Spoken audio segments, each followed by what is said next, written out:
After 136 years, the police file on Jack the Ripper has finally been made public, and the contents are up for auction. Obviously, we can only watch in envy, as someone else will get the joy of perusing the file, quite possibly leading to a new lead towards the identity of the most infamous serial killer in history.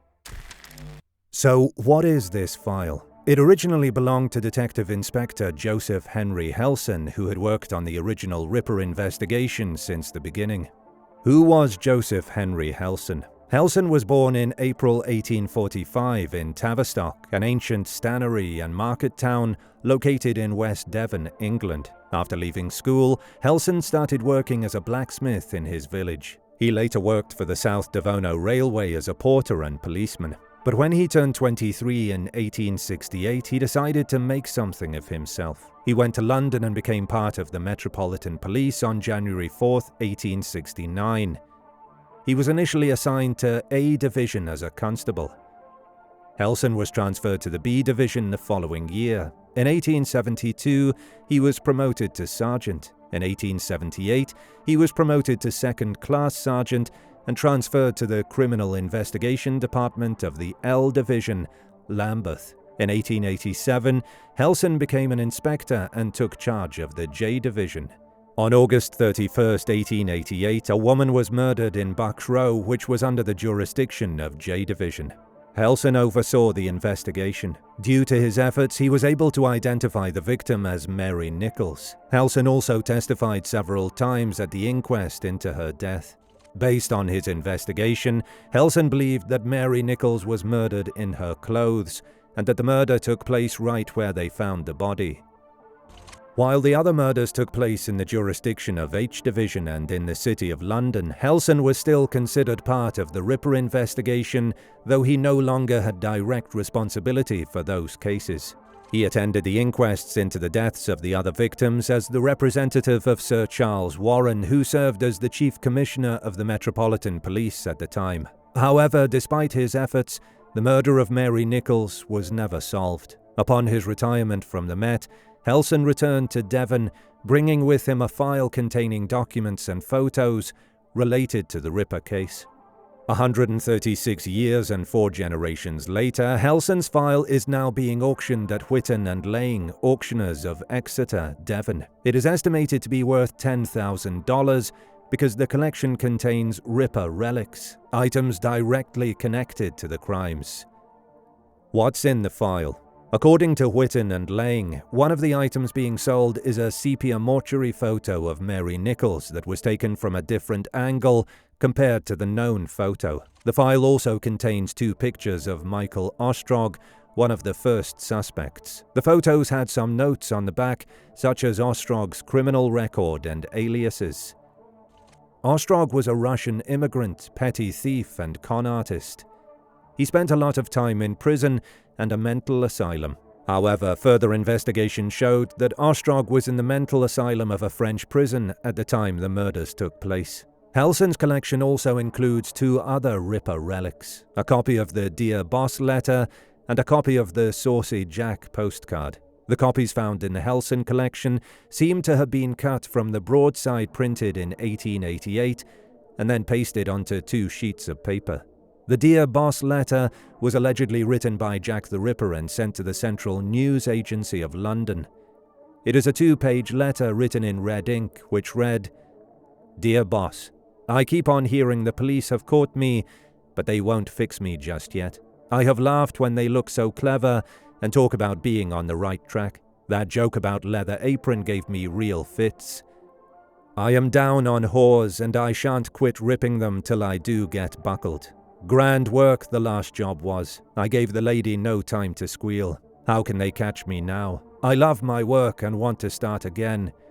You will soon hear of me with my funny little games. I saved some of the proper red stuff in a ginger beer bottle over the last job to write with, but it went thick like glue and I can't use it. Red ink is fit enough, I hope, haha. The next job I do, I shall clip the lady's ears off and send to the police officers just for jolly, wouldn't you? Keep this letter back till I do a bit more work, then give it out straight. My knife's so nice and sharp, I want to get to work right away, if I get a chance. Good luck, yours truly, Jack the Ripper. Don't mind me giving the trade name.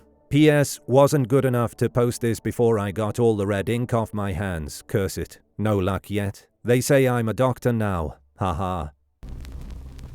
This was the first instance where the name Jack the Ripper was referenced. Initially, the police thought the letter was a hoax, but when they learned that Catherine Eddowes, a victim murdered 3 days later, had a portion of her earlobe cut off, something that the writer promised to do, they were convinced. The Saucy Jack postcard is another letter received by the Central News Agency of London, purportedly from Jack the Ripper.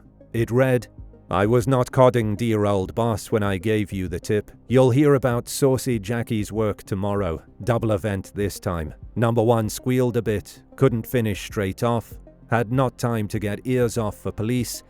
Thanks for keeping last letter back till I got to work again. Jack the Ripper." The mention of the double event is believed to refer to the murders of Elizabeth Stride and Catherine Eddowes, both of whom were killed in the early morning of September 30th. The postcard was postmarked and received on October 1st. Because of the date of the postcard, some believe that it is a hoax. The details of the murders have long been released to the media and residents, making it possible that someone else wrote it. Later, police claimed that a specific journalist had written both the Dear Boss letter and Saucy Jack postcard to keep the public interested in the story. Both letters eventually went missing from the police files. The Dear Boss letter resurfaced in 1987, but the Saucy Jack postcard is still missing until now. Whether it is authentic or not, a forensic linguistic analysis conducted on both letters in 2018 suggests that they were written by the same person. The rest of the collection being auctioned are possessions of Inspector Helson related to his career, including his Metropolitan Police retirement certificate and pictures of his colleagues. So, are there any new clues we can get from Inspector Helson's files? Unfortunately not. Though some of the items are intriguing and are clearly linked to the Ripper murders, they do not contain any definitive evidence that points us to the identity of Jack the Ripper. More than 200 people have been suspected as Jack the Ripper over the years. Some of the accused include author Lewis Carroll, Prince Albert Victor and Sir John Williams, Queen Victoria's personal physician. Due to the passage of time, any theories that we come up with will remain just that, a theory. Even the latest evidence that suggests the killer is Chaim Hyams, a London cigar maker, cannot be determined to be 100% true. Though the theory is based on medical records, witness accounts and other evidence from 1888, it is still all an assumption with no corroborating physical evidence. Jack the Ripper, in our opinion, will always remain as the greatest and most fascinating unsolved mystery of all time. If you love our content and want to support the channel, feel free to check our web shop where you can find exclusive true crime merch brought to you by Bad Things.